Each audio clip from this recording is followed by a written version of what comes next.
weekends and and official holidays, Honorable Speaker. Clause 24 was one other very contested by many stakeholders. They were concerned about the proposal to increase pay rate for individuals earning more than $500,000 shillings. And Honorable Speaker, having really considered this, we found also that our tax bands have not been amended for years. And part of our recommendation, even if you're not able to make this particular amendment in this particular bill, Honorable Speaker, there is need to revise our tax bands for pay, because they have fees is at 3%, Honorable Speaker. And that is why we found that the cost of green energy is going to be way cheaper, and therefore reducing the need for use of these fossil fuels, Honorable Schedule of VAT Act, incorporating taxable food supplies that are made for the school feeding program, acknowledged by the Cabinet Secretary of Education, Honorable Speaker. During a time when you're talking about hunger, when you're talking about food security, Honorable Speaker, and our school children, and our school-going children, we have seen efforts, even by county governments. We have seen efforts by, I think our best serving example is the constituency headed by the Honorable KJ, that have been able to establish a very effective school feeding program at, I think, only 20 shillings per meal, Honorable Speaker. So what we have done is an introduction to introduce to the first schedule of the VAT Act taxable, so food supplies that are made to school feeding programs to be zero rated. This means that those school feeding programs that are counties, that different institutions are trying to start in our schools then are going to be incentivized and are going to grow, Honorable Speaker. And I think another example is what Mombasa Cement is doing in Mombasa by having a school feeding program that almost feeds all school-going children in that particular county, Honorable Speaker. The committee observed that there was an attempt, or there's a proposal in the bill to exempt from VAT transfer of businesses as a going concern. This, Honorable Speaker, would have led to a loss of 100 billion shillings in terms of the proposed taxes, Honorable Speaker. And this is one of the clauses that we have recommended for deletion, so that if when I transfer my money from my bank account, from one bank account to another bank account, I pay VAT and I pay excess duty.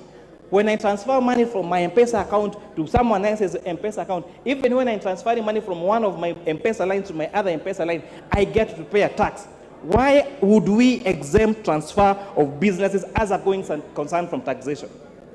From the calculations given to us by the Budget Parliamentary Office, this was going to lead to a potential loss of 100 billion shillings, money that we have now got back in the bill, and therefore the deletion of this particular clause would mean that we will be able to raise an additional 100 billion shillings, Honorable Speaker.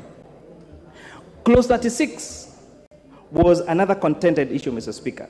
This clause required that if you went to court and you had a tax dispute, and you went to tribunal, and you lost the case, if you wanted to appeal your case, you would be required to deposit 20% of the disputed amount with Kenya Revenue Authority. We found that this was a violation of the rights of taxpayers to access justice. It was unfair to require somebody who seeks legal redress because they feel aggrieved to be required to pay a deposit of 20% for it. And, Honorable Speaker, we urge this House to carry on the proposal for deletion of this particular clause, Honorable Speaker. Clause 43B, 4, 5, 6, and 7.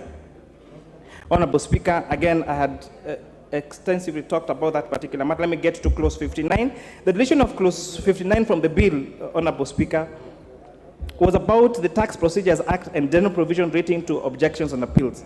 And this, Honorable Speaker, was opposing restrictions to access to justice, and a proposal that, Honorable Speaker, we say they be deleted. Clause 61, Honorable Speaker, regards to Section 84 of the Tax Procedures Act.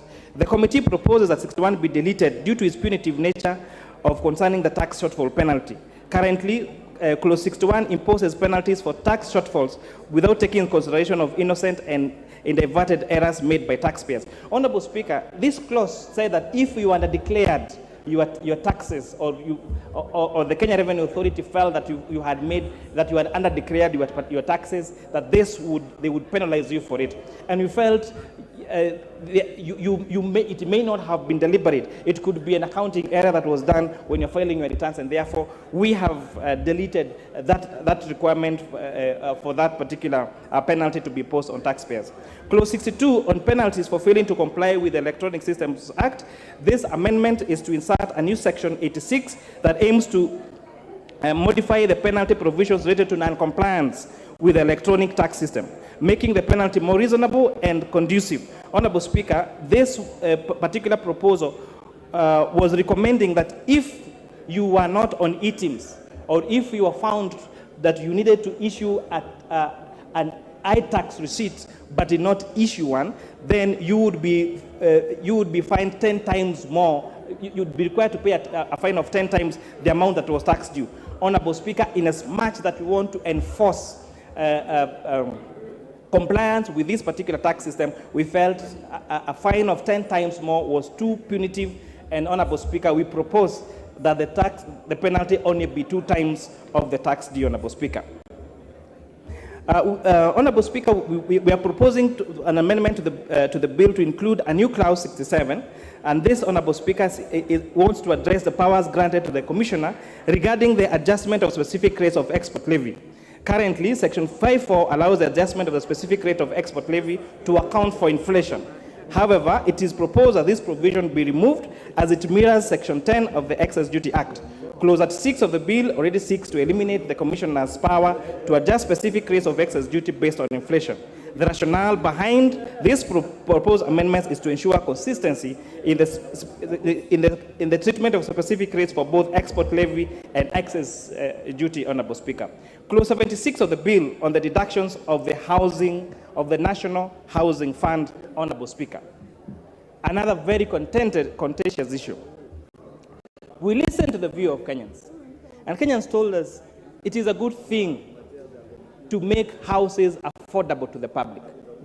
It's a good thing that somebody who rents an apartment in Kenor or in Section 58 or in either part of the country and pays rent have an alternative of paying the equivalent of the rent but get to own that house at the end of a particular period, Honorable Speaker.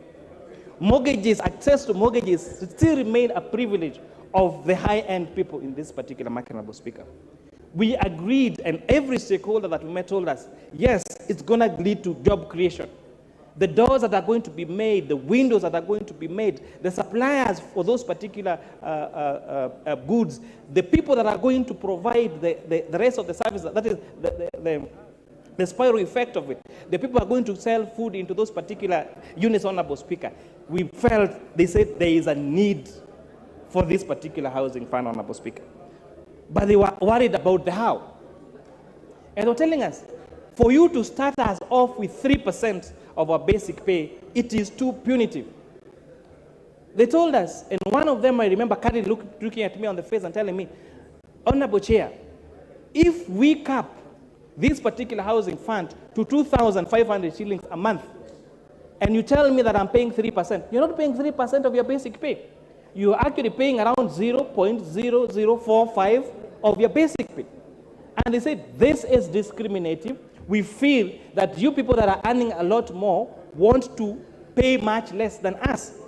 Because I get to pay my rightful share of 3% if I'm earning around 80,000 shillings a month, but you who is earning 500,000 shillings, because you have capped that contribution to 2,500, you pay 0.0045%.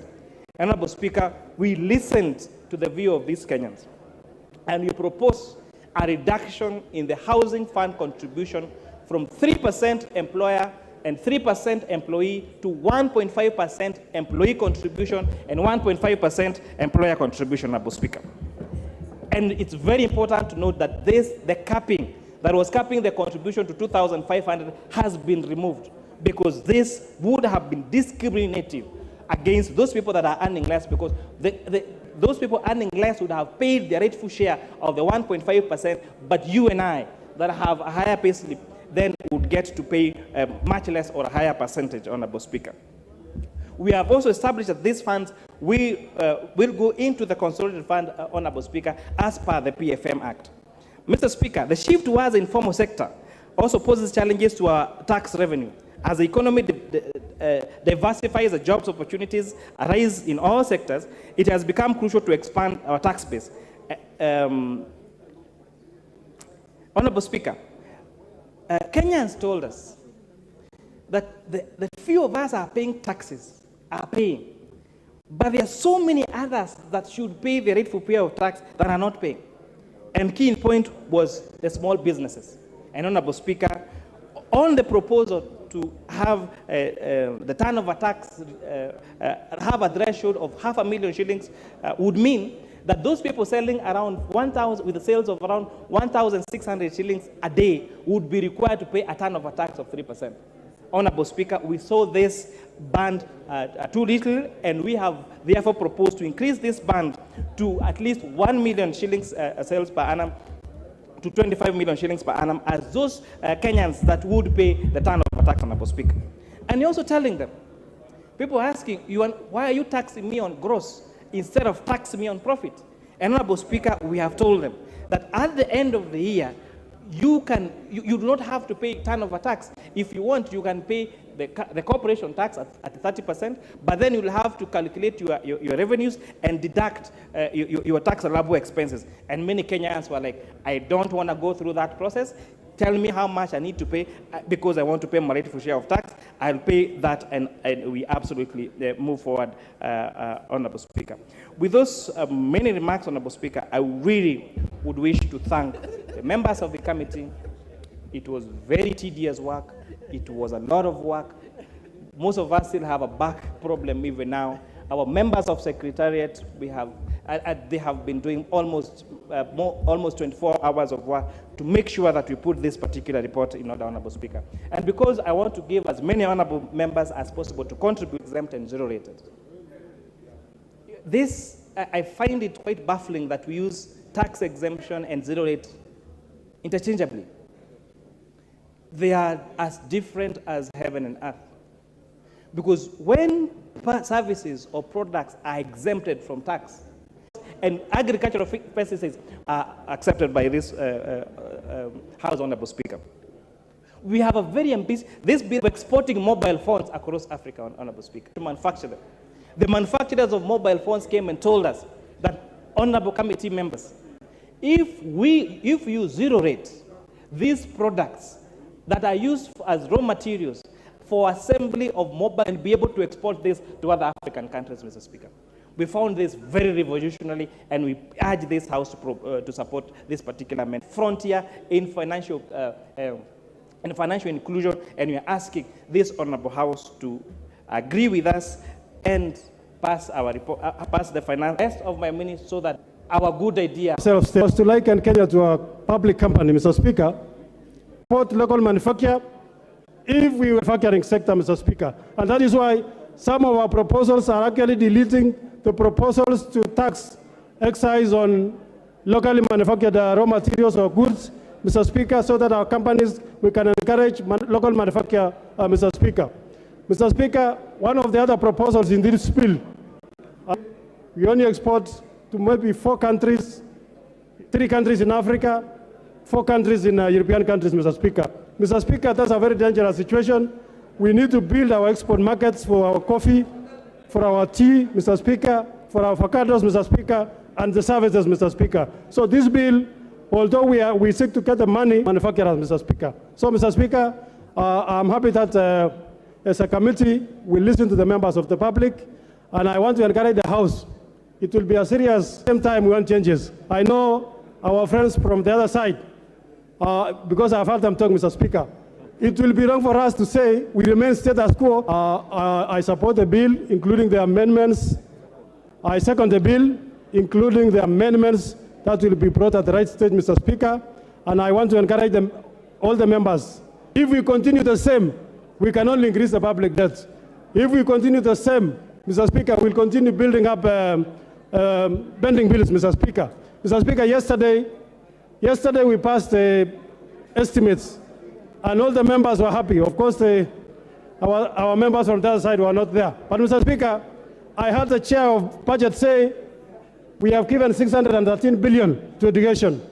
I heard him also say we have given double the allocation to health, Mr. Speaker. Mr. Speaker, that promise will remain a promise if we do not pass a finance bill that will help us to raise the necessary revenues that our country needs. Mr. Speaker, I'm looking in future, Mr. Speaker, that we will be able to raise enough revenues. We borrow zero, Mr. Speaker. I'm looking for a day, Mr. Speaker, we are able to lend to other countries, Mr. Speaker, because we have raised more. Order, honorable members, before I propose the question, allow me to recognize the following schools in the Speakers and Public Gallery. St. Francis Secondary School, Mwea, Kirinyaga. Al-Amin Stare, Nairobi. Kinderville School, Mavoko, Machakos. St. Hannah's School, Westland. Teachers in the House of Parliament.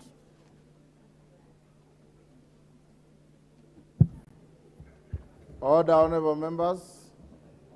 Members who are on their feet, take your seats.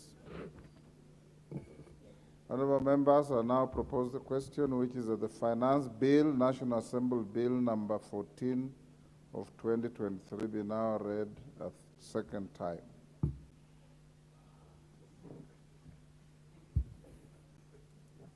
As usual, the screen is full.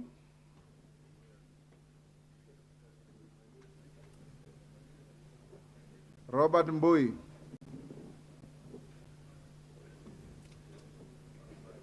Thank you, Mr. Speaker, for this opportunity. Mr. Speaker. Compose your thoughts and deliver your messages in 5 minutes.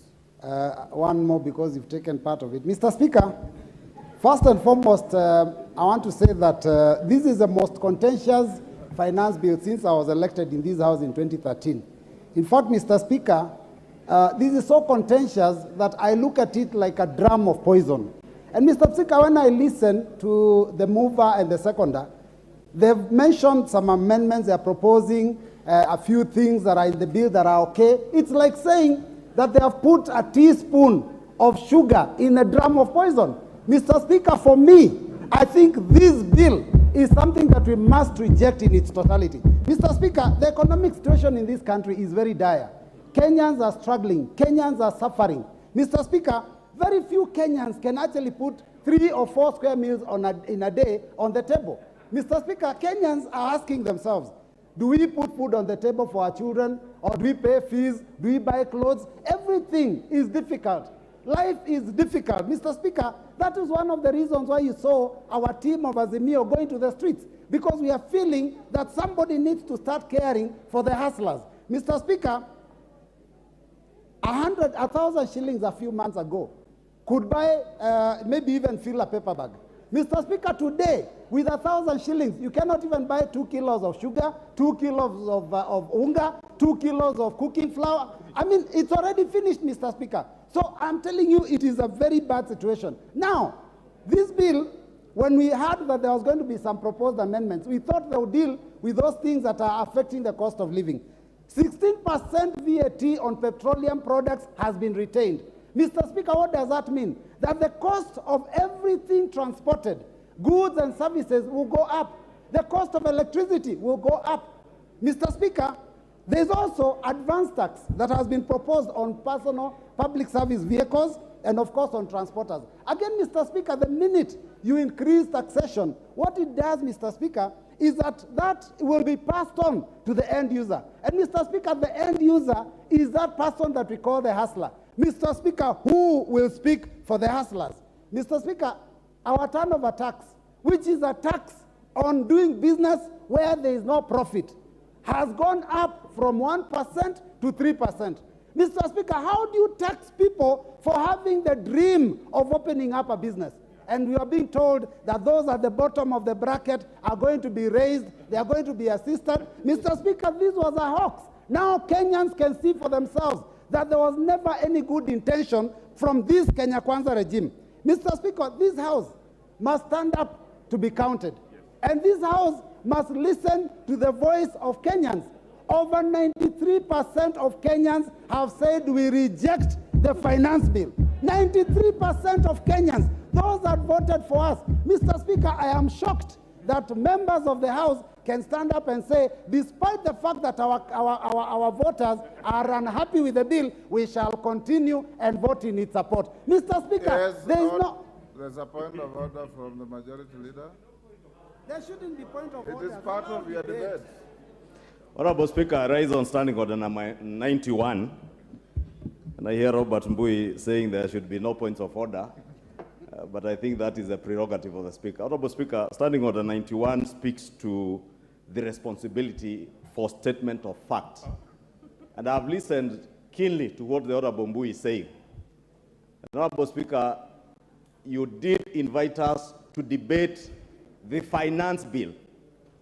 And it's only imperative on us that when we debate the finance bill, we restrict ourselves to facts that are in the finance bill and not use this opportunity, Honorable Speaker, to deliberately mislead the country or play to the gallery.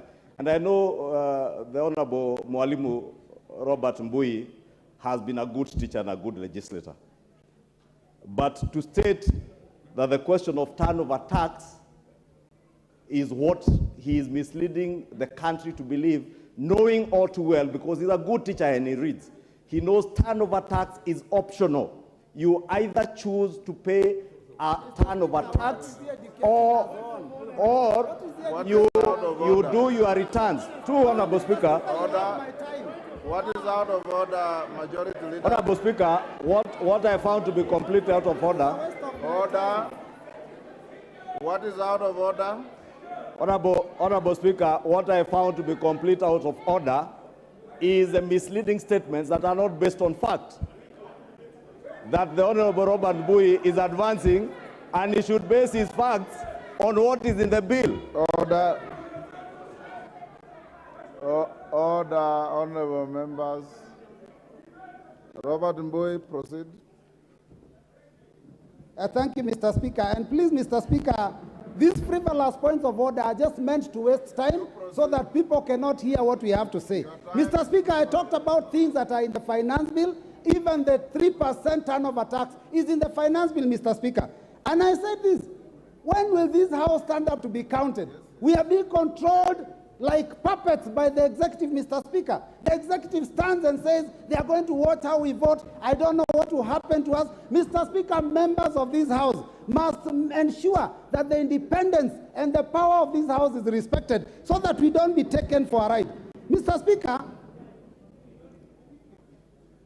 the division of Kenyans by this executive has gone on for a very long time. They started with the issue of hustlers versus dynasties. They talked about companies which I've had alluded to here, and shareholders and non-shareholders. Now we've also been told, oh, this bill, there's a fight between those who have salaries and those who do not have salaries. Mr. Speaker, we must make sure that we speak the truth. When you tell us that you want Kenyans to feel pain now, I don't know, they will go to heaven soon or start enjoying themselves. It reminds me of Shakahola, Mr. Speaker. That is what the people of Shakahola told people. They told them, sell all your assets, come to us, starve and suffer in pain, then die and see heaven. Mr. Speaker, we do not want our hustlers to die. We will speak for them. They are suffering enough, Mr. Speaker. This bill, we cannot allow it to continue hurting them more than that, Mr. Speaker. Mr. Speaker, we have had a mention that Kenya is not highly taxed because I think, I don't know, Tunisia, Morocco, they are taxed more. Their tax to GDP is higher. How do you compare Kenya with some of those countries? The average salary in Tunisia is 176,000 a month. Average salary in South Africa is 187,000 a month. Average salary in Morocco is 263,000 shillings a month. The average salary of a Kenyan is 22,000 shillings. How do you compare light and day? Mr. Speaker, let us talk the truth. Mr. Speaker, you know, when I listened to this team when they were speaking during the Kenya Kwanza team during the campaigns, they talked about raising the hustlers. In this finance bill, there is a proposal to tax welfare groups. Welfare groups are those chamas of our women when they put money together, Mr. Speaker, so that they can do table banking. 1,000 shillings each, they put it together, then it is taken by one. Now this team wants to tax that money, take money that these women have worked hard for, the hustler women of this country, the mamamboga, the boda boda. Can you people be fair to Kenyans? Members, let us stand up and oppose this bill, all of us. The voters are watching. The voters are watching. And I can tell you, those three people that you are respecting so much, when you lose the next election, they will not pick your calls. And by that time, even these positions of cabinet, I don't know, CASs, we will have fought them, we will have removed them. They will no longer be there. So members, please, let us vote. Order. Order, honorable members. In any civilized parliament, when you approve of what your colleague is saying, you thumb your feet. You thumb your feet. The way the minority leader is demonstrating. For those honorable colleagues who are here for the first time, this is not a rally. This is a parliament. So thumb your feet in approval and keep your silence in your disapproval. Mohamed Ali Jijopevu.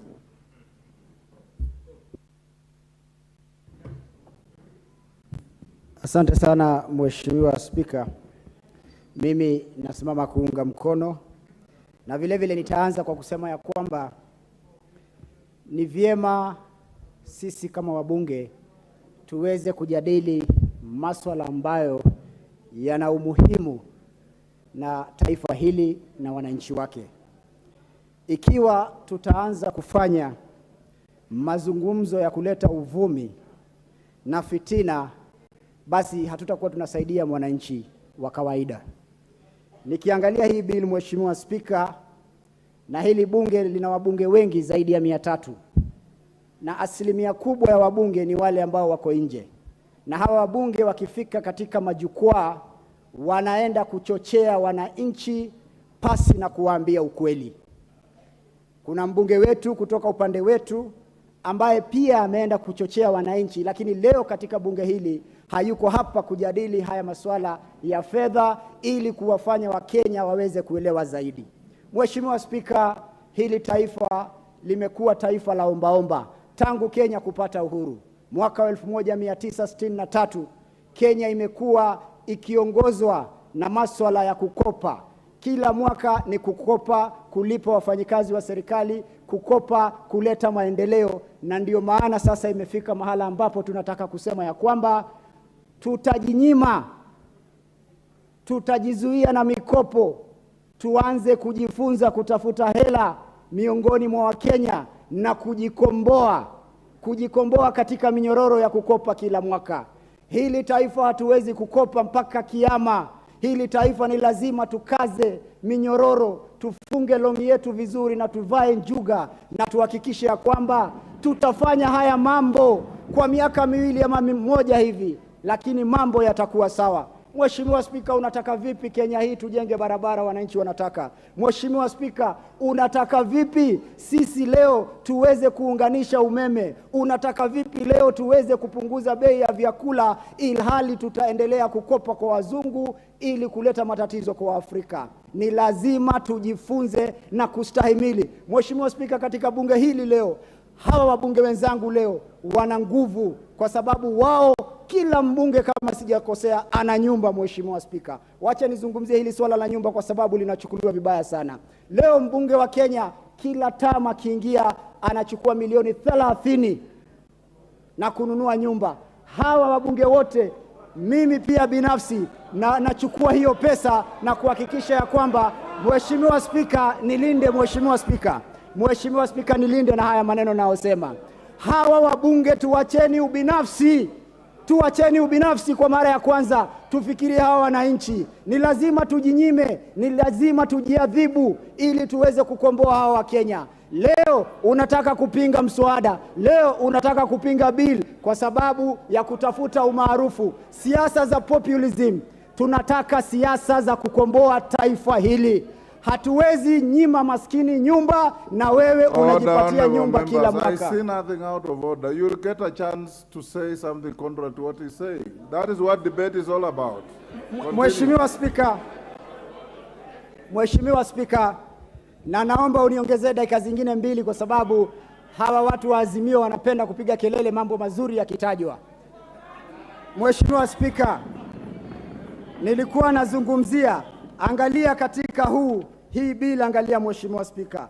Kwanza inapatia taifa hili uhuru wa kuwapatia nafasi wawekezaji waweze kuja katika taifa hili. Wawekezaji wengi wanaweza kuwekeza katika Nairobi, lakini wamepunguziwa kutoka asilimia 37.5 hadi asilimia 30 kwa masharti ya waende wawekeze maeneo mengine kama Bungoma, Mombasa, Garissa, sehemu ambazo hazina uwekezaji. Zikiwekezwa, basi watoto wetu wanapata kazi, nchi inapata ushuru, nchi inapata nguvu ya kuweza kujikomboa. Angalieni mazuri ndani ya fedha hii.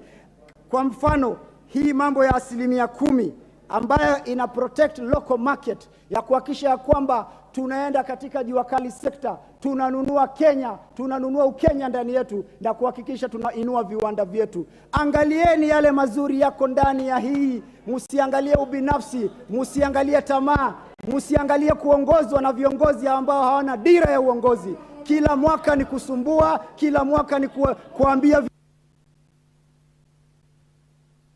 Time is up. Women Rep Migori. Women Rep Migori, you are on the screen, or you are not ready.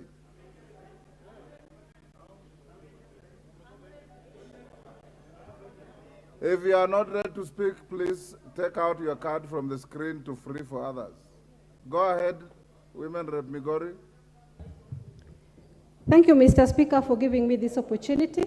The minutes that you give me, sir, I request that I speak for 1 minute and donate a few to my colleague. You cannot donate any time. Thank you, sir. All the same, I'll speak. Yes. My opinion is this, and I speak as a member of parliament for Migori County. The committee has reported that they went round and the people of Kenya suggested that they bring it to 1.5, the housing levy. They are not being sincere unless they were doing this out of Kenya, but not in Kenya. Kenyans are saying 0. They don't want it. They are not interested. They are not aware of your 1.5. And I'm questioning this. If you are dishonest, even after speaking to Wananchi, where is your honesty? Chair, you said that people told you that they want 1.5. Right now, I'm receiving calls and SMSs, and they're telling me, Fatuma, speak for us. In Migori County, Kenya at large, we are not aware of that 1.5. You never visited Migori. I believe you didn't visit anywhere other than your small offices. You sit there, take coffee, and make decisions for Kenya. We are telling you we are not interested in your levy. We want food on our tables. Our children are going hungry. We don't need houses. We are living in our grass thatch houses. We are comfortable with those houses. All we want is food. And as a youth, I'm telling you, shame who? Shame on you. I am not aware of your input. And I'm telling you, you should be ashamed. You are lying either for yourself or for your government. As the people of Kenya, as a youth, I am telling you, whatever you promised us in your agenda, keep your agenda and stop shaka-hollering us. We are not interested in your house. It will not even come even if we give you 100% levy. We know the truth that you don't keep your promises, and you're not going to twist us in this. Stop lying to Kenyans and face reality. Kenyans wamechoka. They are not interested in this house levy. They're asking for one request. Please give us food. Don't give us houses that do not exist. After all, as a Muslim, there is a golden house waiting for me in heaven. I don't need one from Kenya Kwanza. Thank you, Mr. Speaker. Wakili Mureu. Wakili Mureu. Rendikiri.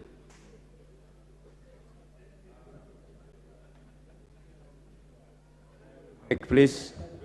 Thank you, Mr. Speaker. I am not going to dwell on shouting and populism. I will go to the facts. Mr. Speaker, we are dignified members of this House, and we have a moral responsibility of guiding our thoughts and our future. Mr. Speaker, this committee is not made of tweets. It's made up of professionals who we believe have done a good job. They never sat anywhere taking coffee. They listened, and this member who has just spoken has expressed a lot of ignorance as a member of parliament. It's very unfortunate that we can continue saying our people can continue staying in that house. Mr. Speaker, on the issue of housing, I am the vice chair of housing, and I'm not ashamed of standing here to say I am so impressed by the outcome of this amendment. Mr. Speaker, this clause addresses the need for housing in slums, which are in Nairobi, Kisumu, Mombasa, Eldoret, and Nakuru. Mr. Speaker, we are members of parliament in these chambers who are leading constituencies where 50% of their residents stay in slums. What we are trying to do and what the Kenya government is doing is to uplift the standard of these people according to Article 43 of our Constitution. Mr. Speaker, these people who are talking and condemning the housing factor, they refer the need to go back to our Constitution. How are we going to realize giving clean environment and sanitation if we cannot raise money? We should not deceive ourselves. I think the politics of populism, I am shocked. Even the members of parliament for Kasarani, Mathare, Kebela, they are all seated here shouting and condemning the people who they are reading. And you are sitting, you are staying in a 5-bedroom house, 5-star house, and here you are, the government is giving a long-term solution to the problem, yet you are here trying to teach us on how to think. We are not going to think that way. We want to have a future for our people. Mr. Speaker, we want to create affordable housing for our children and generation to come. We have to have a fund that is going to do this. Mr. Speaker, this bill is not only creating houses, it's also creating employment for our children. That is the concept of housing. It is going to make utilization of our local resources, and it's going to enhance manufacturing, and it's going to create businessmen. So we are dealing with a very global and major issue, not the trivial aspect of just the shelter. Mr. Speaker, the finance bill has addressed the issue that every Kenyan is saying, Mama Mboga want road, Mama Mboga want education, Mama Mboga want electricity, Mama Mboga want health services. How is the government going to provide this if we are not going to raise money? The former government utilized our coffers when they were exiting, and the people in front leading the Azimio brigade, they are the same battalion that took off with the money that was left at the treasury. Shame for you to stand there and tell Kenyans that the living standard. Listen, you took a lot of debts. You left this country in debt. Now, where do you think the money is going to come from?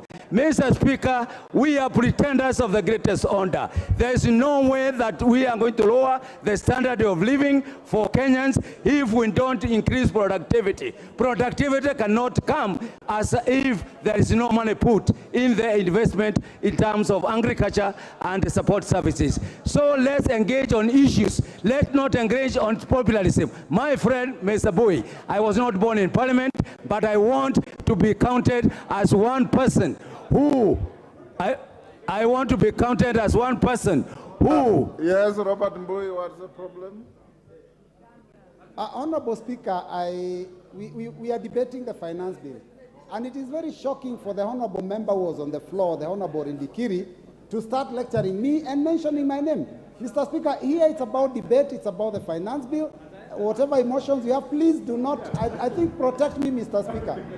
Mr. Speaker, I will call him Walim. Order in the Kiri. To be fair, Robert Mbui, nothing personal. You have already contributed, and even Kati has referred to you as my friend Robert Mbui to counter your argument. That's part of debate. Rindikiri. Mr. Speaker, so we are saying this issue of address of cost of living is a shame to tell people that cost of living will just come from heaven. Nothing. We have to increase productivity. We have to raise money to put in agriculture. We have to raise money to put in manufacturing. We have to put money in value addition. That is why we are going to address the issue of cost of living. The others, my friends, and good people. You know inside yourself, you are not playing to the... Minority Leader. Thank you very much, Mr. Speaker. And let me state from the outset that I stand to oppose and to oppose vehemently this bill. Mr. Speaker, I have been here long enough now, and I can tell you, this is the first time we have come across a bill proposed by the regime in power, a bill that is totally insensitive to the plight of the people. Mr. Speaker, how deceitful can we be? How can you go around the country promising hapless Kenyans, poor Kenyans, heaven, and yet 6-7 months down the road, you come up with a bill that essentially seeks to choke them to death? Mr. Speaker, how can it be possible on earth, Mr. Speaker, that a government can forget about the people, the very people it's supposed to protect, and turn around to actually kill them, literally, Mr. Speaker? Mr. Speaker, it is also the first time that I've witnessed a situation where a bill is being introduced in this House, and somebody, a head of a political party which is in power, issuing threats, open threats to members of parliament, that unless you vote in this direction, you will see. That unless you vote for this bill, you will be in problem. That unless you toe the line, you will know who I am. Mr. Speaker, in which country are we living, Mr. Speaker? If this is not dictatorship, what then is dictatorship, Mr. Speaker? Mr. Speaker, going through this bill, Mr. Speaker, what is that on? There's a point of order from your colleague. Honorable Speaker, is it in order for the minority leader to mislead the House that His Excellency the President has said that if you do not pass the bill, you'll know who I am? Can he be able to substantiate those claims, Honorable Speaker? At no time did he mention It is actually Tinga that said that, Honorable Speaker. Order, honorable members. Avoid unhelpful insinuations. The honorable minority leader at no time mentioned the president. He probably is meaning Ichungu or somebody else. Let him continue with his argument.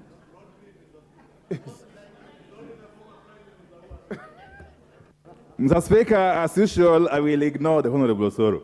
Mr. Speaker, going through this bill, you see an attempt to not only ridicule the hustlers or the poor Kenyans, but to actually kill them. Why do I say so? Mr. Speaker, we all know that this country lies solely on fuel and petroleum products. Every facet of the economy is driven by fuel and petroleum products. And therefore, the moment you set out to increase VAT on fuel and petroleum products from 8 to 16%, you essentially mean that life, the cost of living is going to skyrocket automatically. Everything in life is going to become more costly, Mr. Speaker. And then you go ahead and remove tax on aircraft, choppers, and spare parts for those funny items. Equipment that are only bought or accessed by the who is who, by the very rich in this country. On the one hand, you overburden the poor person. On the other hand, you lessen the burden on the rich person.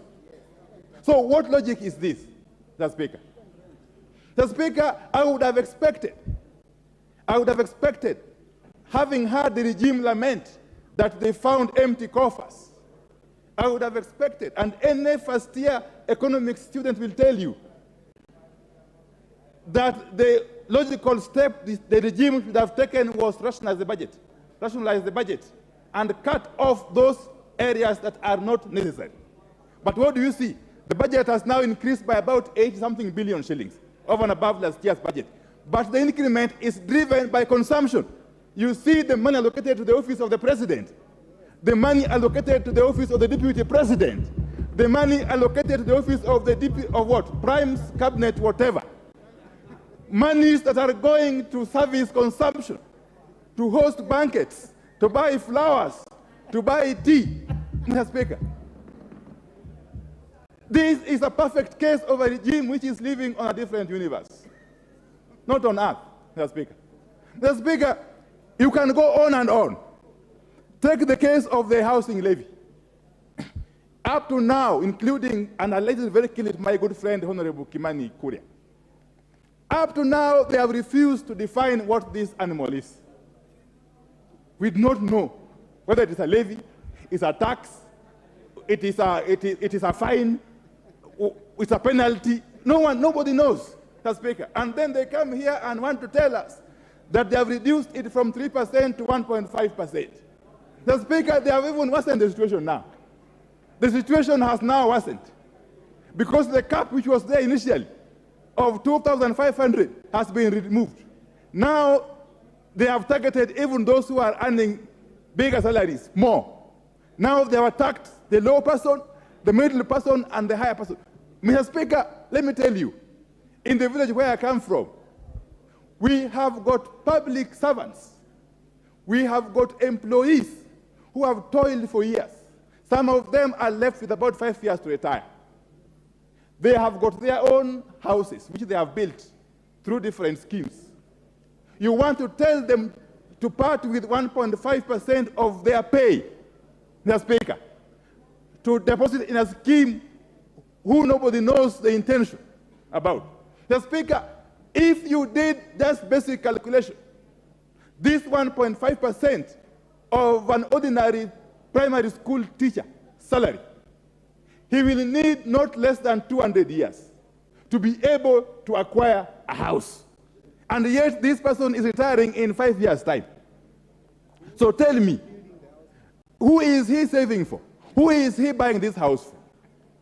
Is his grandchildren, great-grandchildren, or who, Mr. Speaker? Nobody is coming up to give us answers to those very basic questions. And yet, to that poor Kenyan worker in the village, that 1.5%, which you are forcing him to fork out, can mean a difference between starving to death or surviving. The Speaker, that poor Kenyan worker in the village, or even here in Nairobi, depends on that 1.5% of his salary to put food on the table for his children, to buy a uniform for his school for his children, to pay school fees for his children, to actually pay all the bills that he incurs in his day-to-day life, Mr. Speaker. And therefore, this is one of those schemes. In fact, I would want to equate it to a pyramid scheme. Mr. Speaker, this housing levy, or whatever they call it, is a perfect case of a pyramid scheme. And Kenyans must say no. They have already said no, resoundingly, Mr. Speaker. Mr. Speaker, you can go on and on. You can go on and on. Look at the case of poor Kenyan women and girls, and including even boys, who depend on the business of saloons, kinyozi, and what have you. What have they done to them?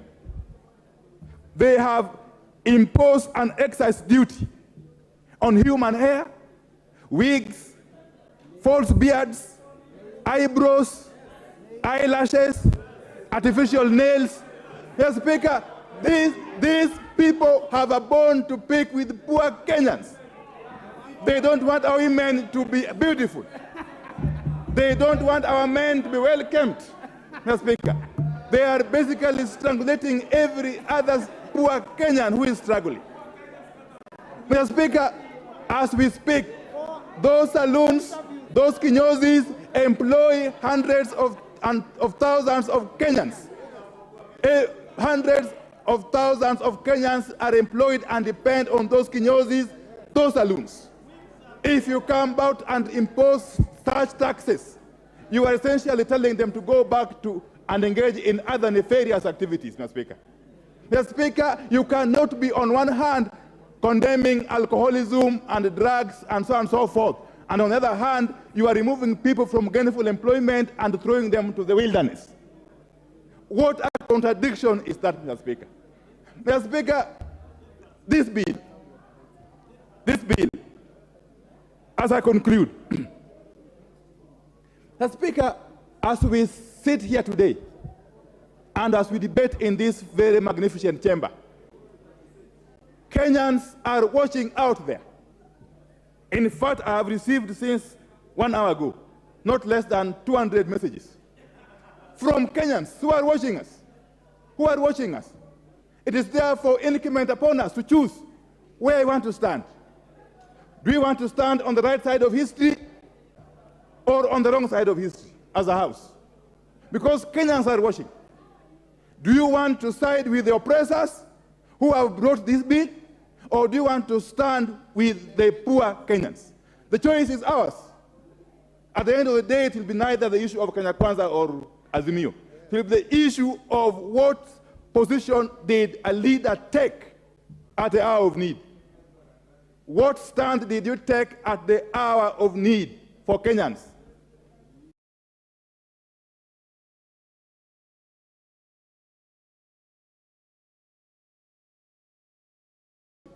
And it will not matter whether you vote yes or no, and whether yes wins or not. What will matter is where are you standing as a leader of the people of Kenya. The Speaker, in this country, we are used to giving empty and lofty promises, and then we forget about them soon after elections. This time around, the mood I am seeing out there, and I am very often at home, Mr. Speaker, the mood out there is that this bill is a make or break point. This bill can actually spark a serious revolution in this country. This bill, I want to caution you, this bill can actually be the spark that will lead a revolution that will never be ended. And it's going to be a revolution of the proletariat, Mr. Speaker. It's going to be a revolution led by the poor hustlers, Mr. Speaker, because they have had enough. They have had enough of lies. They have had enough of this chest stamping. They have had enough of this bravado. That hour of reckoning has now come. And therefore I want to say this, that even as we stand here to please our masters out there, our masters who are watching us, you must understand that the bigger, greater masters are the people who voted us, not those who imposed us on these positions. Mr. Speaker, this House cannot go down in history as a House which disregarded the plight of the people. This House must go down in history as a House which stood with the people at their hour of need. And with those very many remarks, Mr. Speaker, I oppose in totality. Thank you. Ndindi Nyoro.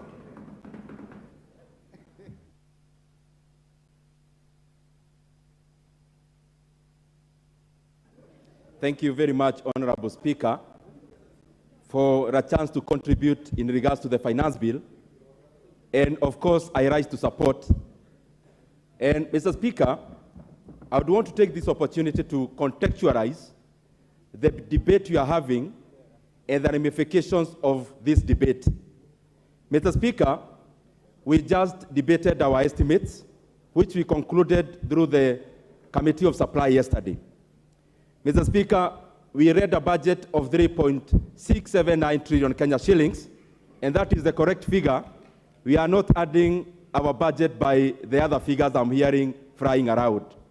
Our budget is actually precisely 3.67 trillion Kenya shillings. Honorable Speaker, I want to contextualize because the work of the Finance Bill and the Finance Committee, of course, together with the Debt Committee, is to fill in the revenue side of the budget. And what we did yesterday and we have been doing is the expenditure side of the budget. Honorable Speaker, any government have only 4 areas of raising revenue. That is the ordinary revenue, the A in A, the grants, and Honorable Speaker, if we have privatization. Honorable Speaker, the current budget as it is, our revenue side 2.57 trillion Kenya shillings is ordinary revenue. 347 billion Kenya shillings is appropriations in aid. Honorable Speaker, 42 billion is the grant, and therefore that gives a deficit, a much lower deficit from what we had last year, now at 718, 720 billion thereabout. On the expenditure side, because I want to contextualize, Honorable Speaker, 2.3 billion Kenya shillings is the expenditure of the national government, which incorporates the parliament and the judiciary.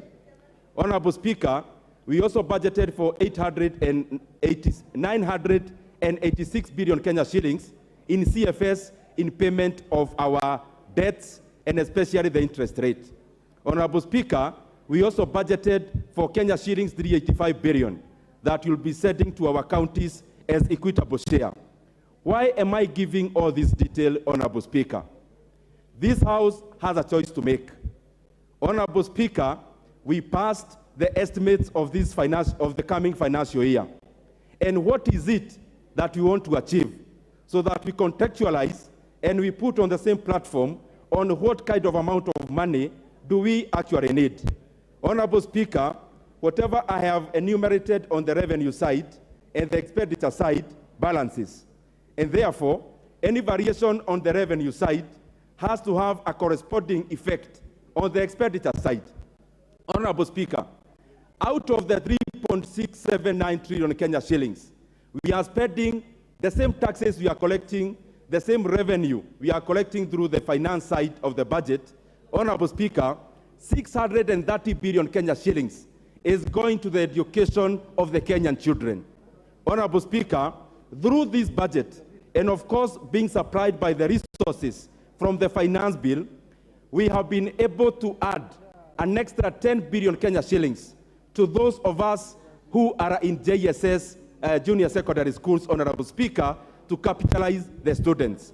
Honorable Speaker, through the same revenue that we are collecting, we have been able to double our HELB allocation from this exiting year of 15 billion to 30 billion Kenya shillings, Honorable Speaker. Honorable Speaker, through the same revenue, we have been able to add Kenya shillings 10 billion to NGCDF, Honorable Speaker, where every constituency will be receiving 25 million to 45 million, depending on the formula, in the next financial year. Honorable Speaker, we have been able to add and actually double the amount of money we give to Public Service Commission in terms of hiring interns. Next year, Honorable Speaker, we are going to hire 8,000 interns instead of the 4,000 that we hired this financial year. Honorable Speaker, we have been able to allocate 249 billion Kenya shillings to our roads. We have been able to give our farmers fertilizer. The question that we must ask as this House, as we debate the finance bill, what is it that we have a problem with in terms of the expenditure? Honorable Speaker, we have to support the revenue side of the budget because, Honorable Speaker, that is where we draw the resources to be able to take our Kenya forward through infrastructure and any other kind of development that we are undertaking. Honorable Speaker, I support 100%. Thank you, Ndindi Nyoro. The Honorable Masara.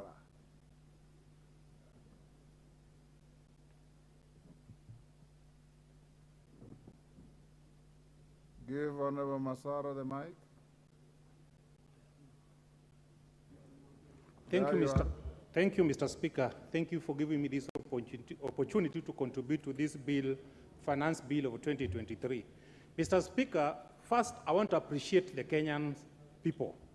For the first time in the history, they have really participated and contributed towards this contribution. This is where we have seen and Kenyans have exhibited public participation. I want to encourage all Kenyans to be doing this in every bill so that they can participate in how they are being governed.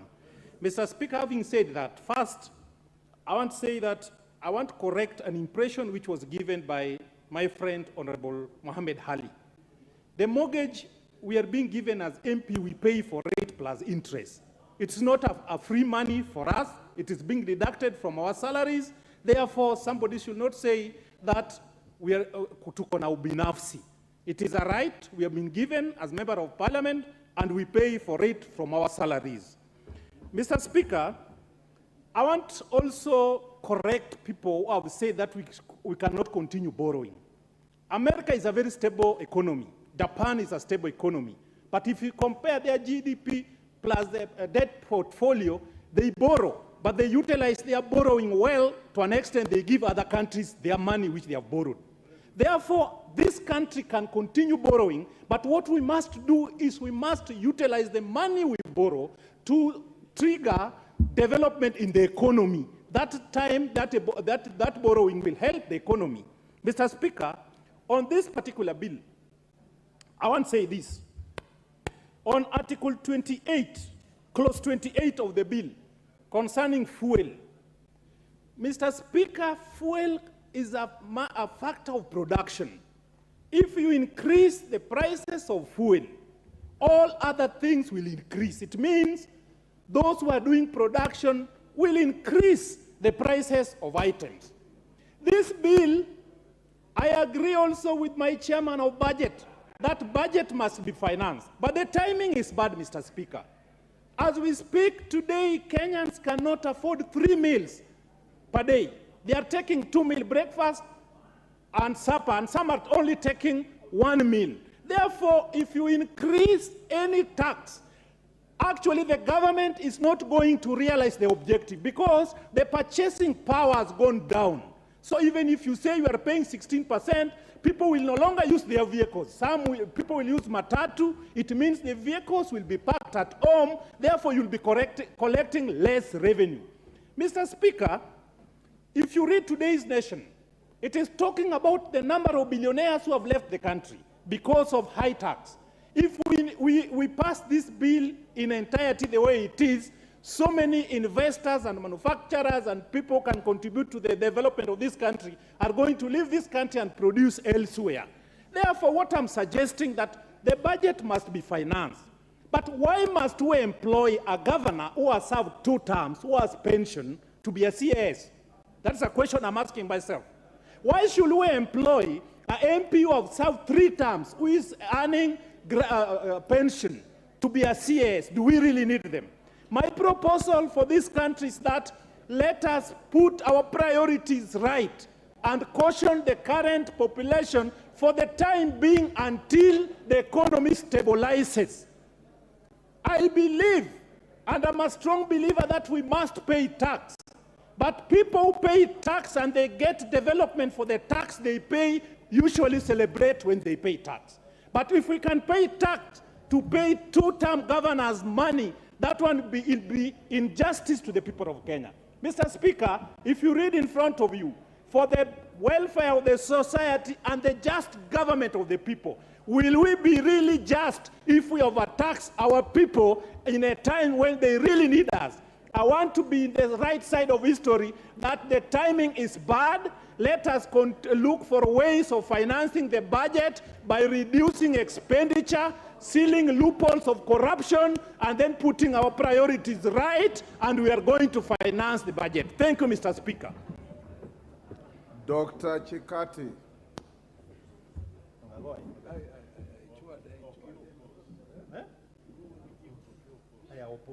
Give Dr. Chikati the mic. Here I am. Thank you. Mr. Speaker, I just want to give the summary picture of the outlook of the finance bill. And so, first of all, Mr. Speaker, the way I understand it, overall it seeks to boost the ordinary revenue as a share of GDP to 25%. And I'll give the summary picture because of time. It also seeks to increase tax compliance rate from 70 to 90%. As you know, one of the challenges facing Kenyans is the issue of tax compliance, Mr. Speaker. Thirdly, Mr. Speaker, the bill seeks to address the issue of counterfeits and expand the tax base.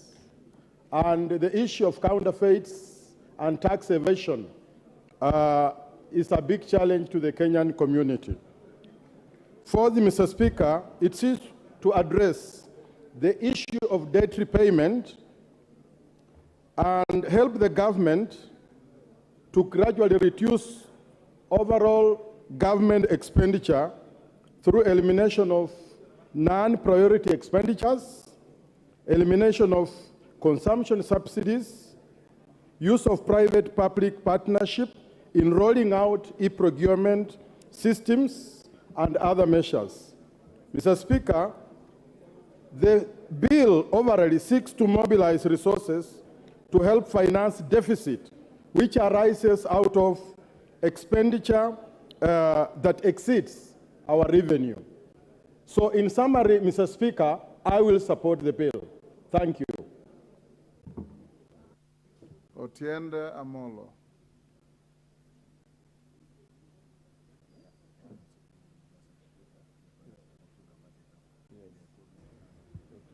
Thank you, Mr. Speaker. Mr. Speaker, I oppose this bill in entirety, and I submit that this bill is irredeemably and irretrievably bad and inimical to the well-being of Kenyans at large. Mr. Speaker, that is actually essentially conceded by the chair of the committee, because you realize, Mr. Speaker, that in moving the bill, he actually ended up moving the report rather than the bill. And he essentially dwelled so much on the things to be removed from the bill rather than the content of the bill. That means, Mr. Speaker, that the right thing to do is to reject the bill so that we go back to the drawing board. Alternatively, they withdraw it and put all those things in the bill that they will bring. Because to say we intend to is a wish proposition. There is no assurance that it will be done. Mr. Speaker, 90% of Kenyans have rejected this bill. 90%. And the majority of all those who submitted their memos have also rejected this bill. Mr. Speaker, it's for a very simple reason. And the reason is this. Excessive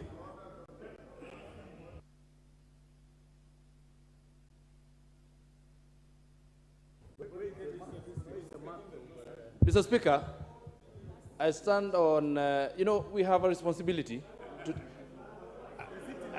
is it, no, wait, calm down. I stand on standing order number 95A, and I want to know whether Honorable Otiende Omolo, with all due respect, when he says and stands on national TV, here in Parliament, where we are broadcasting live, and says that 90% of Kenyans are opposed to this bill, what statistics has he laid on this table to say that he has done a research and found out that 90%, because, 90%, Mr. Speaker, is mathematics. These are numbers, and numbers do not lie. These, you must be responsible of the statement that you place on this table. So, Mr. Speaker, please, let him substantiate where he has gotten the figures of 90% from. Proceed, Otiende Amolo. Yes. Thank you, Mr. Speaker.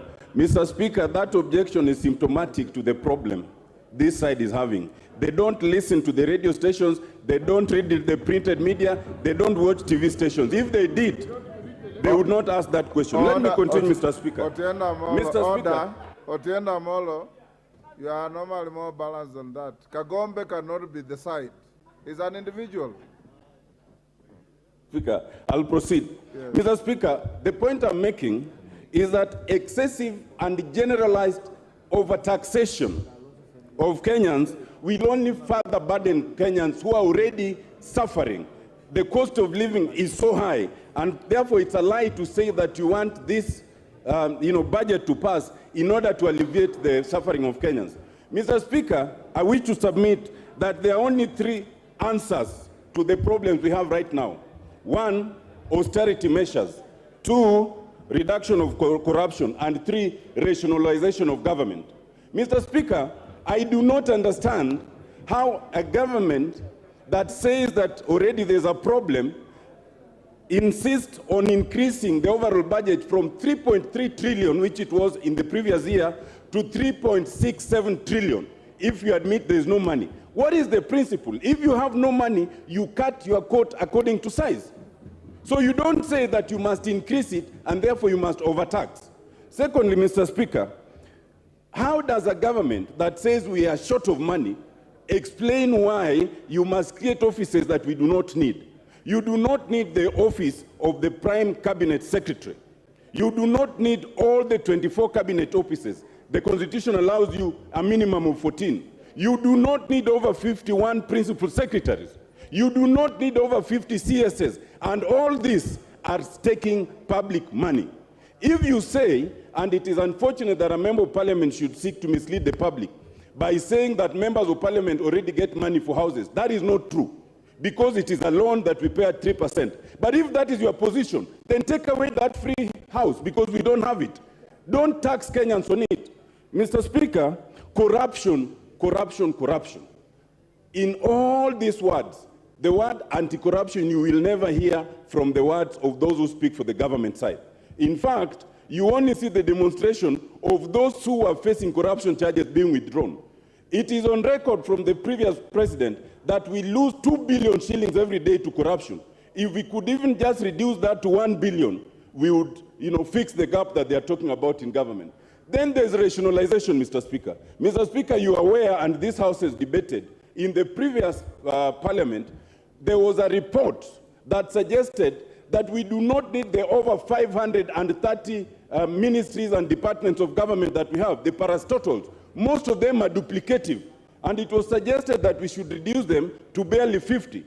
Instead of reducing them, we have a situation where we are sustaining even those which were moribund, those which were not working. We are giving opportunity to others to earn a living. Mr. Speaker, as I finish, Mr. Speaker, my 2 minutes were taken. Can I get my 2 minutes back, please? My 2 minutes. Yes. Mr. Speaker, 2 closing remarks. You must listen to us, because even if you use the majority to pass this, there's still the courts. And even if you deal with the courts, there's still the people who are sovereign. 2 things. 1, you cannot have a situation where you are bringing the housing tax here. I want to invite you to note, first of all, that under Schedule 6, the role of housing is for the counties, it's not for the national government. And I invite you to look at Clause 8D. The national government is only to do the housing policy. So when you are bringing the question of housing and you're introducing the tax, you're actually amending the Constitution through the back door. And it also means then that this bill should go to the Senate, because the Senate must have a role in anything that affects the counties.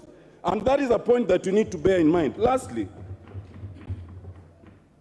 it is a matter of the Constitution that you cannot introduce servitude. By telling someone that they must pay tax, which will not benefit them and will go to the shareholders, as your leaders have told us, that is servitude. Servitude that we must reject, and we must reject this bill in totality. Thank you, Mr. Speaker.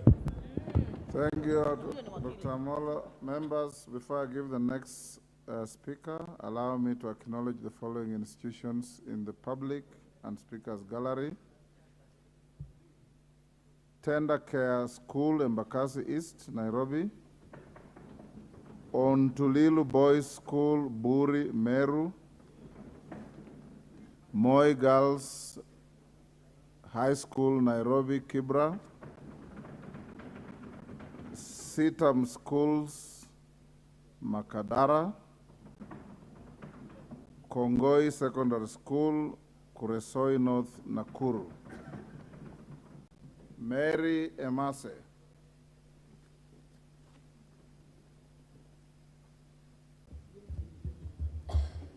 Thank you, Chair, for this opportunity to contribute to this motion on the finance bill.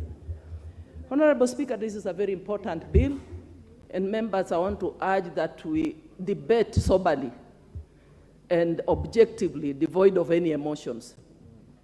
And secondly, Honorable Speaker, as we discuss the finance bill, we cannot discuss the finance bill in isolation.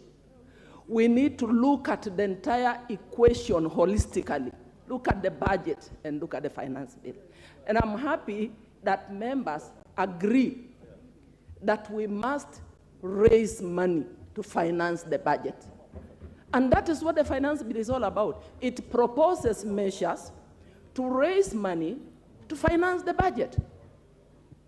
So when I listen to members say that this bill does not in any way improve or should be rejected, and I look at you and I wonder, did you listen to the discussion on the budget? and where we are proposing to distribute this money to. So for me, Honorable Speaker, I want to say that we must make a decision. It is a hard decision, but this is our country. We live here, and we have to make it a better country. And therefore, we must make a decision. And the elephant in the house is the chairman of the budget has just reminded us on the figures, what our budget is. And we know how we borrowed heavily in the past, and that is what brings us to the state in which we are today.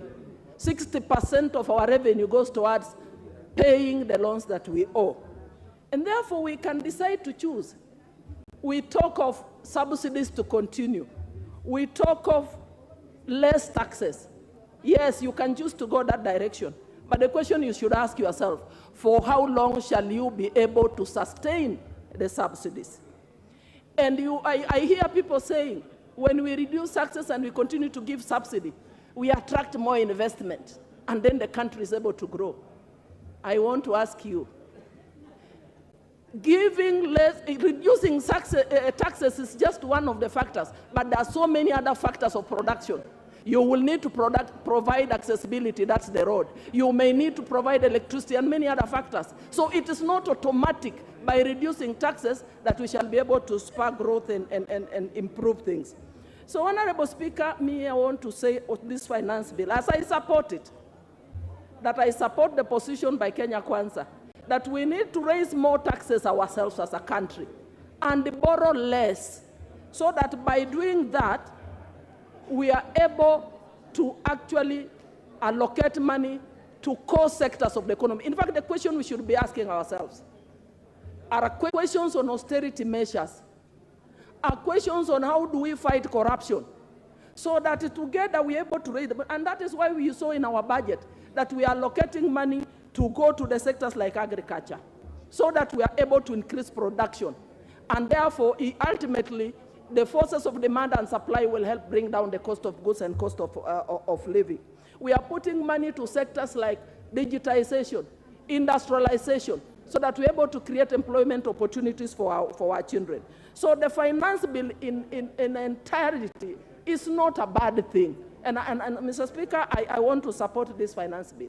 And I've listened to members contributing. I was expecting members will say, I do not like this is not for Kenya, and this is what I'm proposing. I want to commend Honorable Masara. It's only Honorable Masara who has said, this is bad, I propose, probably we shouldn't have done A, B, and C. So, Honorable Speaker, I want to thank the committee. It has not been easy. They have tried. And in particular, I see they have listened to Kenyans. They are proposing some reductions, like on the 3%. They're reducing it to 1.5. Probably the only thing I would want to request the chair as he replies to expound more on the difference between moving from mandatory contribution to a levy. And also, when you look at clause 76, that was clause 76. So when you look at clause 36, they have also proposed to remove the 20% mandatory deposit for those companies or individuals that were seeking who had issues with the tax payments or taxes that are being demanded. That was demanded that they needed to pay deposit in court. So. Thank you, Honorable Mary Mase. Member for Kaloleni. Kaloleni, Katana.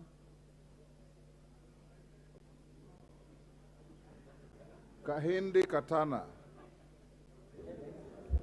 Asante Bwana Spika kwa kunipatia muda huu.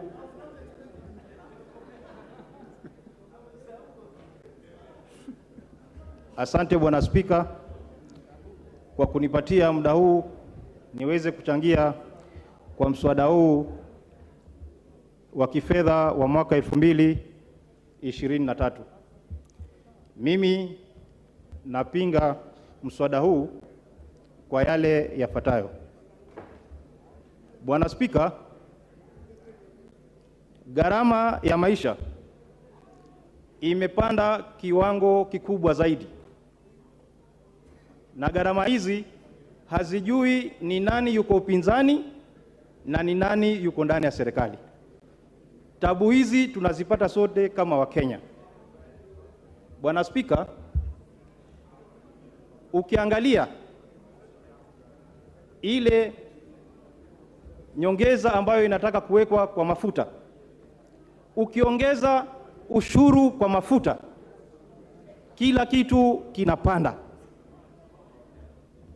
na anayeumia zaidi ni yule ambaye alikuwa akiongelewa, mama mboga, bodaboda, kwa sababu hakuna tofauti ya mama mboga na bodaboda na mbunge hata na rais. Kama ni bei ya mafuta, Bwana Spika, tunanunua lita moja kwa bei sawia.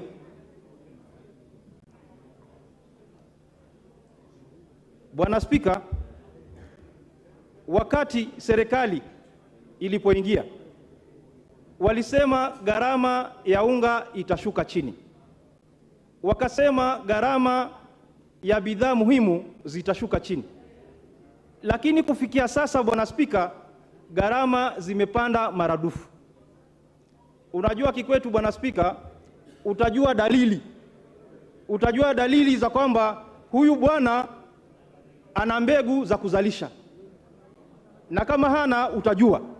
Haina haja utangazie kila mtu. Yule babako ameketi pale nyumbani, Bwana Spika, akiona mkaza mwana ameanza kutema mate, anajua ni dalili kwamba kumefanyika kitu, anatarajia mjukuu. Lakini serikali hii ambayo ipo, hatuoni dalili za kutema mate, ni kutangaza kila siku bibi yangu ana mimba, na tukiangalia hatuoni ile mimba, ni kuhadaiwa. Kwa hivyo Bwana Spika, ile tunasema ni kwamba serikali ilisema itahakikisha gharama za maisha zitashuka chini. Hapo sisi ndo tunasema, na mwananchi amesema hatuwezi kuongeza ushuru ili kufanya gharama ya maisha iende chini. Serikali inatakikana kuangalia yule mwananchi alikuwa anasema namtetea, ili aweze kupata nafuu. Bwana Spika, sisi ambao tuko mashinani, hata wale wabunge ambao kwa serikali, imekuwa ni vigumu hata kwenda mashinani kuonana na watu, kwa sababu sisi wenyewe hela hatuna mifukoni. Tutawasaidia vipi wale watu wetu? Na hii dhana ya kusema kwamba ati wabunge wanapewa pesa za kununua nyumba, ule ni mkopo, tunakopeshwa na tunalipa na riba. Kwa hivyo mimi sahihi, Bwana Spika, unajua nimechukua mkopo wa nyumba na ninakatiwa katika mshahara wangu. Hii nyumba ninalazimishwa kulala ni nyumba gani? Hii ingekuwa inakatiwa kwa hiari, yule ambaye anataka akatiwe, alipe nyumba. Yule ambaye yuko na nyumba afanye shughuli nyingine na zile pesa zake, aweze kufanya, aezekee ili aweze kuongeza biashara yake. Bwana Spika, ingekuwa vyema badala ya kupunguza ushuru wa nyumba, wangepunguza ushuru wa mafuta. Gharama ya maisha ingefanya nini? Ingeshuka chini. Lakini angalia ule bodaboda ambaye alikuwa akizungumziwa, na kama ni ahadi, serikali hii imeahidi vya kutosha. Serikali hii imeahidi vya kutosha, na kama ni kulaumu pia imelaumu vya kutosha. Kile tunachotaka sahihi ni kuhakikisha gharama ya maisha inarudi chini.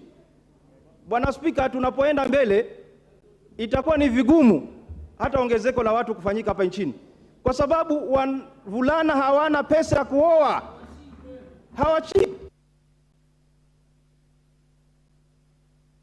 Silvano Osoro. Thank you, Honorable Speaker. Honorable Speaker, from the onset, I want to support the report by the Finance Committee in regard to this finance bill. Honorable Speaker, I want to restrict myself to the housing thing.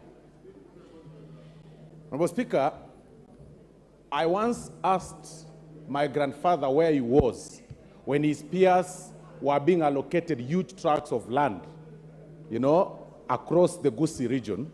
And he told me that at that point, it didn't matter to him, to own huge tracts of land, because he couldn't imagine that at some point population will grow. He couldn't imagine that at some point land will be inadequate. That is the challenge we are also facing as far as the housing matter is concerned. It is for that reason, Honorable Speaker, that today, even as a member of parliament, my house sits in a 50 by 100 piece of land. And that is my area in KISII area.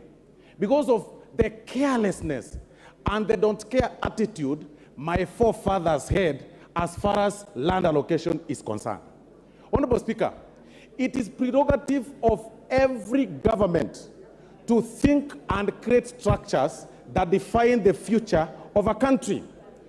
I get surprised, Honorable Speaker, that we are seated here just talking about matters of today, talking about matters of now, not imagining what will befall this country as populations grow day in, day out in another 20, 30 years. When members of parliament rise on their seats, telling people that housing matter is not necessary, it is not a necessity, when we all know that it is important to have food, yes. It is important to have clothing, yes. But it's also important to have shelter. And that is what this government is talking about. And when you talk about importance of having food, this very finance bill has catered for that. And that is why we are talking about zero rating taxation on the farm inputs. In another few days or so, food production will be low in terms, the cost of food, cost of producing food will be low, food will be adequate, people will have a lot of energy, but they will not have shelter. And that is what we are saying today, Honorable Speaker, that it is important for us to pass this finance bill as far as if there is nothing else that we need to be thinking about, then let's think about this housing thing. I imagine back in my area, and I keep saying this, that KISII, Honorable Speaker, is turning to be a village slum. There is no land, but there are some pieces of land owned by government, and that is what we want to make use of. We are telling the members of the public that even as we think about today, in another 30 years or 20 or so, we'll need now to imagine the urbanization, because Kenya is largely urban in terms of, in nature. Everyone is moving urban. But now we are telling the people this way, that through this finance bill, you will be able to have structures built by government in your own sub-counties, so that in the inadequacy of land, it does not really affect you. Your people will have shelter. Because of the zero rating in terms of the farm inputs, your people will have food. Then people will live very okay. And that is the essence of the finance bill. But Honorable Speaker, listening to my colleagues from the minority side, and I listened keenly to Honorable Otiende Amolo, when he raised issue in terms of, cutting down the costs, the budget appropriation. But I get surprised, Honorable Speaker. We stayed here yesterday until 10 p.m. None of the members, not a single member of the minority was in this house to challenge the Committee of Supply when we were doing allocation, except Oluoch. Except Oluoch. It is in this house that we allocate and reallocate funds. If you wanted to cut down the budget, if you wanted to downsize the surplus of a certain particular... Also be fair to Beatrice Elachi, she was here up to the end of time. I stand guided, Honorable Speaker. Yes. I was, of course, with Beatrice Elachi and Honorable Oluoch. But all the rest were not here. You are talking about cutting down the budget as far as appropriation is concerned. That is a prerogative of this House. You are not here, Honorable Otiende Amolo. So who else do you want to cut down that budget if you are not here? You are complaining that we are, collecting money left, right, and center. But we passed that budget here. We passed the surplus here. It is a shame. It is a complete shame, Honorable Speaker.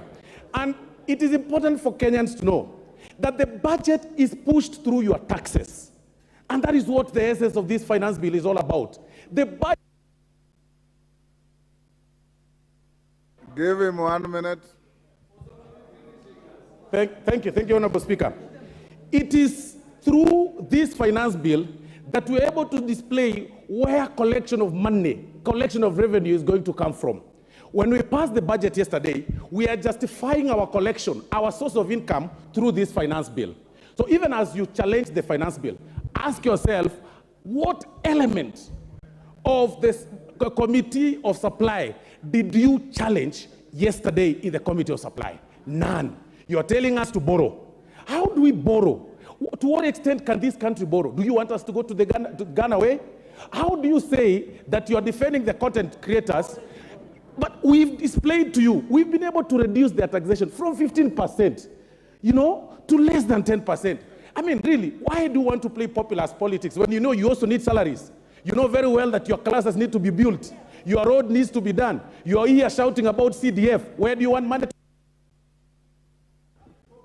The Honorable Dr. Jackson Kosgei.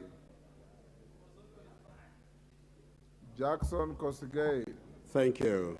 Thank you, Mr. Speaker, for giving me this opportunity.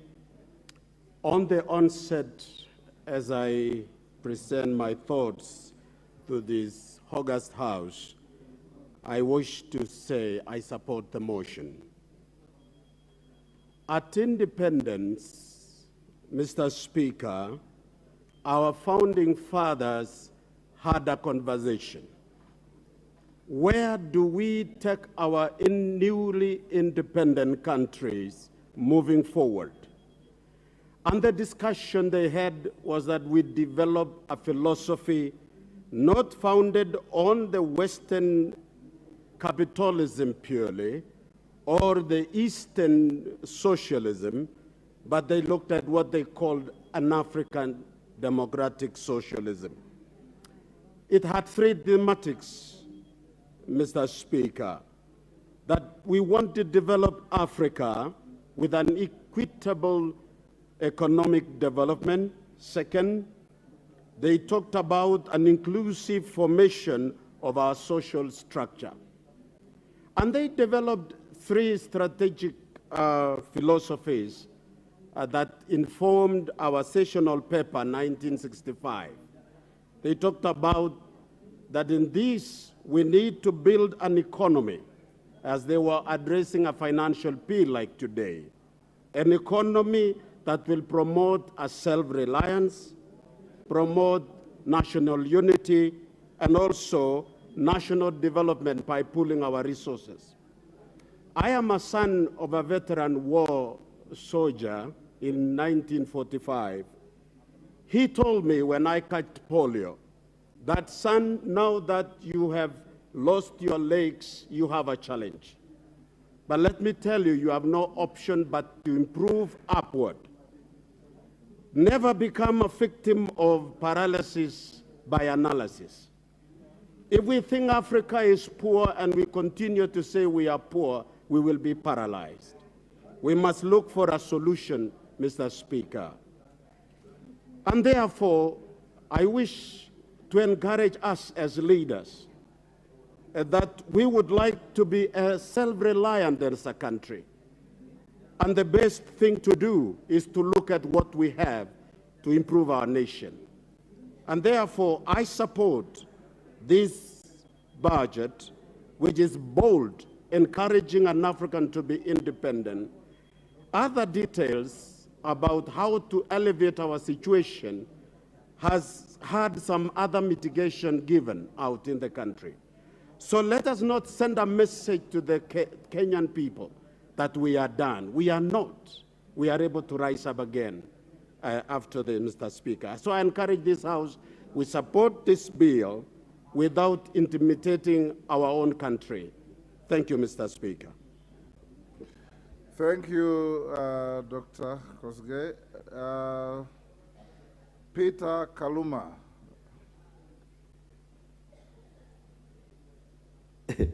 I thank you, Honorable Speaker, for this opportunity. Honorable Speaker, the main reason why parliaments exist in the world is on the doctrine that there can be no taxation without representation. And so I want to beg to remind both sides of the House that once this finance bill is passed, it will not be anybody. It will be you who taxed the Kenyans. And that is why you are elected directly by those Kenyans. Honorable Speaker, I have a problem with what is in clause 2 in terms of definition of person. And I know the chair for the committee is listening. My interpretation of what is in clause 2, if you read it together with section 26, subsection 5 of the Tax Act referred includes everybody, possibly in terms of the definition under that section 26, subsection 5, it includes your ancestors. And I fear if we don't look at it again, you will have a situation where in definition of person, you will be obligated to take over the tax obligations of your relative, including the dead one. So I want to request the Finance Committee to look at this as we proceed to the Committee of the Whole House. Honorable Speaker, I have an issue with what is at clause 36. And my view, Honorable Speaker, is that this would fundamentally deny people access to justice. Honorable members, particularly approaching elections, even in the last elections, Honorable Speaker, you remember when we were approaching, we were just hit with very big taxation claims, things we did not owe. The danger of clause 36, yes, Honorable Speaker. Order, Peter. Rahim, what is out of order? Give the mic. Thank you, Mr. Speaker. Mr. Speaker, I think Honorable Kaluma is misleading this House. He has not read the report. The committee has already proposed clause 36 to be deleted, what Treasury had proposed. So it has already been deleted. He should read the report. Thank you. Honorable Kaluma. I've read the report and they propose deletion. Until it is deleted and the House resolves so, it is part of the bill. And I want to encourage the committee that if indeed there is a proposal to delete it, let it not suffer the fate of other proposals by committees which were dropped at the floor. Because the consequences otherwise, Honorable Speaker, would be grave. And I'm telling Honorable Dawood, a person will hit you with a taxation claim of over 2 billion or 20 billion approaching elections. And you know you will not get that tax clearance certificate if you have to deposit 20 or 200 million to then proceed to exercise your rights thereunder. So it will deny access to justice, which is a fundamental right. I would request that the committee, if indeed you have recommended, proceed and deal with it. Honorable Speaker, I have a concern with what is at clause 24. And clause 24 is talking about the increment in terms of income tax up to 35% for category of people. Honorable Speaker, I want the committee to consider those people in fixed term contracts, like state officers within this parliament. And I know you know who state officers within the institution of parliament are. Previously, Honorable Speaker, salary increment was a right to state officers within parliament, like all other employees under the Employment Act. But Honorable Speaker, when the terms were gazetted for some officers, particularly the members here, the annual salary increment was taken away. The consequence is that so many people under that arrangement went into their single-term contract without increment.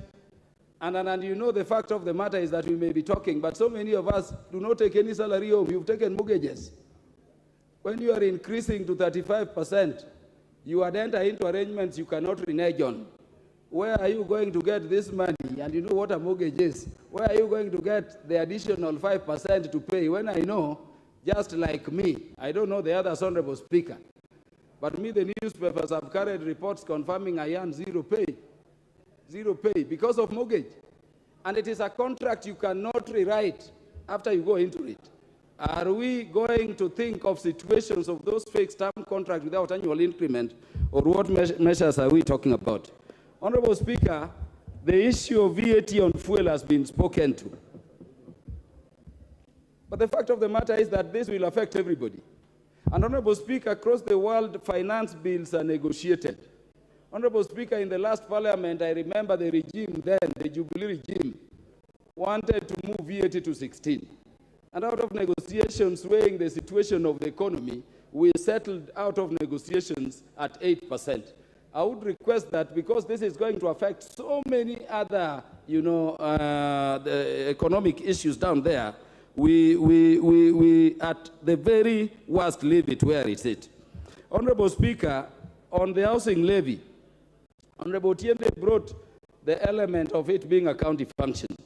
And I think we consider that seriously. But I wanted also to say something, Honorable Speaker.